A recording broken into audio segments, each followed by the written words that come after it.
யாசா பத்மாசனஸ்தாம் விபுலகடிதடி பத்மபத்ராஜதாட்சி கம்பீரா பர்த்தனாபிஸ்தனபர்ணமிதாம் சுப்ரவஸ்ரோக்தரியாம் லக்ஷ்மீன் திவ்யீர் கஜேந்திரை மணிகணகஜிதை ஸ்நாபிதா கேமகும்பை நித்யம் சா பத்மகஸ்தா மம வசதி கிருகே சர்வமாங்கல்யயுக்தா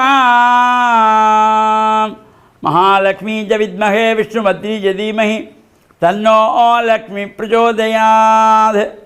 தனம் தரும் கல்வி தரும் ஒரு நாளும் தளர்வறியா மனம் தரும் தெய்வ வடிவும் தரும் நெஞ்சில் வஞ்சமில்லா இனம் தரும் நல்லனையெல்லாம் தரும் அன்பர் என்பவர்க்கே கனம் தரும் பூங்குழலாள் அபிராமி கடை கண்களே.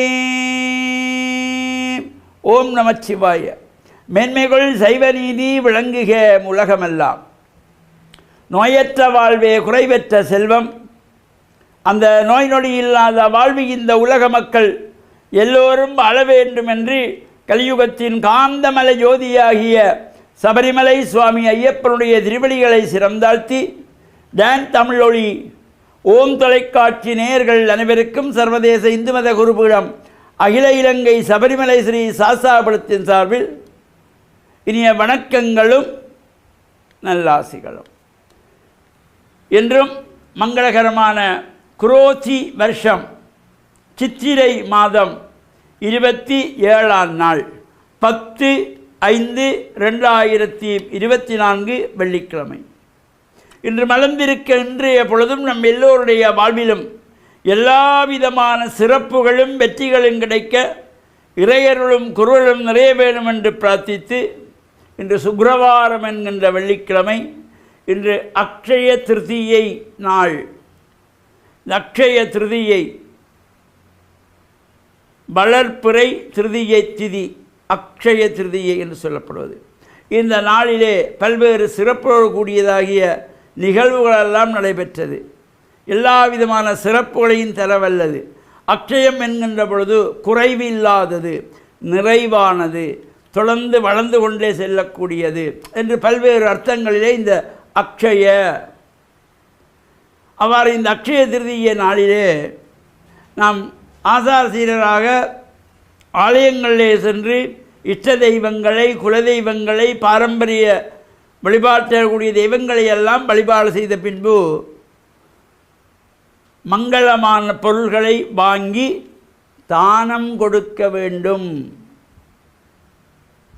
அன்பும் அறனும் உடைத்தாயின் இல்வாழ்க்கை பண்பும் பயனும் அது என்றான் வள்ளுவர்.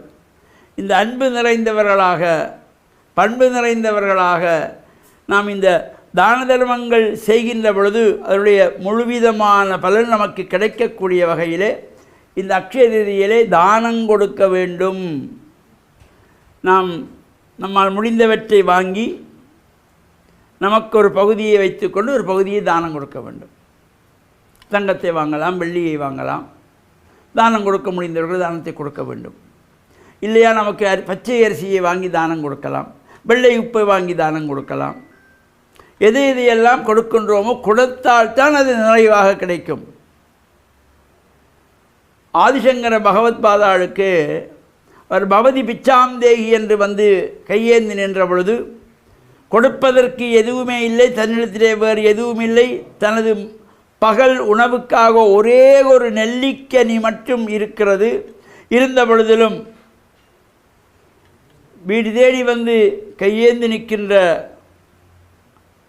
அந்த சங்கரரை இல்லை என்று சொல்லி அனுப்பக்கூடாது என்பதற்காக தனக்கென இருந்த அந்த நெல்லிக்கனியை மனசார தானமாக கொடுத்தாள். அவர் அவருடைய நிலைமையை உணர்ந்து கொண்டார். அக்ஷயம் அக்ஷயம் என்று சொல்லி வாயிலே போட்டார். கனகதாரா ஸ்தோத்திரம் பாடினார். தங்க மழை பொழிந்தது. தானம் கொடுத்ததினாலே தான் தங்க மழை பொழிந்து செல்வச் செழிப்புகள் வந்தது. அதேபோல் குஷேலன் கண்ணனுக்கு அவலை தானமாக கொடுத்தான். அந்த அவலை எடுத்து அக்ஷயம் அக்ஷயம் என்று வாயிலே போட்டார் கிருஷ்ண பரமாத்மா. இவனுக்கு செல்வங்கள் நிறைந்தது. எனவே தானம் கொடுத்தால்தான் செல்வங்கள் நிறையும். தங்கத்தை வாங்கி பூட்டி வைத்தால் நிறையும் என்றது கிடையாது. வாங்குகிறவற்றை தானமாக கொடுக்க வேண்டும், ஒரு பகுதியை தானமாக கொடுக்க வேண்டும்.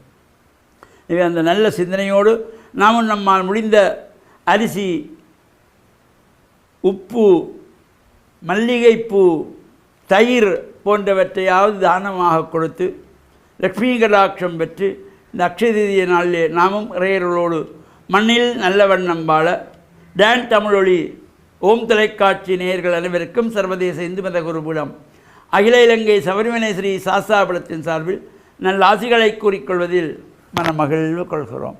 சர்வே ஜனாகாம் சிகினோ பவந்து சமஸ்த சன்மங்களானி சந்து சுபம்.